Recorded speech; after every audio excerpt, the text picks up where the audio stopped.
Well, Mal, before we let you go, I have to pick your brain on one thing, and that, of course, is the news of Mauricio Pochettino becoming possibly the next head coach for the U.S. men's national team. Why are you asking him about that? Because he's a Mexicano, and we're all CONCACAF rivals. So I, as a Jamaican, last week, I was feeling big and strong, knowing I got Steve McLaren. Yeah. That's a big appointment for us. And now to see the USA just blow our news out of the water with a Mauricio Pochettino, I'm feeling a little bit salty, but I know it had to be done. So you, as their nearest rival with El Tri, what do you think of this news, Mauricio? Yeah, no, I mean, I'm in panic right now. They got a great coach, and I think it's just and I mean this honestly, not ironically, as sometimes I tend to say things. That's not the case. I feel that from the pool of managers that were in reality candidates for this job, he was the best name. Because let's face it, Jurgen Klopp was never a real candidate for the job. He didn't even take the phone call. Thomas Tuchel, same way. I mean, we're not even going to talk about Mourinho, Pep Guardiola, all the managers. But from the other tier of managers to which Mauricio Pochettino actually belongs, which is not elite manager, but really good, experienced managers, he was probably the best name available, and they got the best name available. So I think it's an amazing appointment. I like the fit.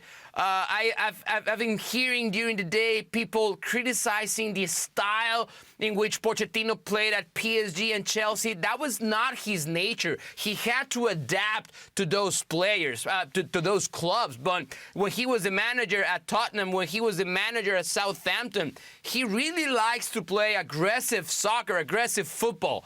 And considering the players that he's going to have in this pool, American pool of players, I think it's a good fit. So I tip my cap to the U.S. men's national team. They got a great name, the best name available. And as a follower and a fan of the Mexican national team, I fear that the gap now is going to be bigger between the two teams, because Mexico went with the compadre of the federation who he likes to do beers with, to do Bacardís with, and the U.S. got themselves a proper manager who's really looking to the future. So, yeah, I'm upset. I'm jealous. And so I'm jealous. Just to put into perspective, today I did digital segments. I did 2 sports centers, and I did football center in Spanish in Latin America. And Dale un besito al salario.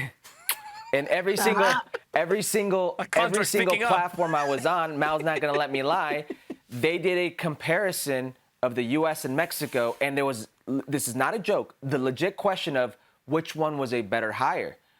Mauricio Pochettino for the U.S. men's national team or Javier Aguirre for the Mexican national team. Straight-faced, these are the questions I got in every single platform, and you can't help but to think, like, how great this was for the U.S. men's national team, but where it puts in perspective the situation with Javier Aguirre today, because Mao is right. Maybe they could have gotten a better candidate, but they chose to go for the Alto Comisionado, the guy who runs things in the Mexican Federation, his best friend, his compadre. And this isn't just us saying it's his compadre tongue-in-cheek. It really is. Yeah, yeah. So they reverted to that to put things into perspective.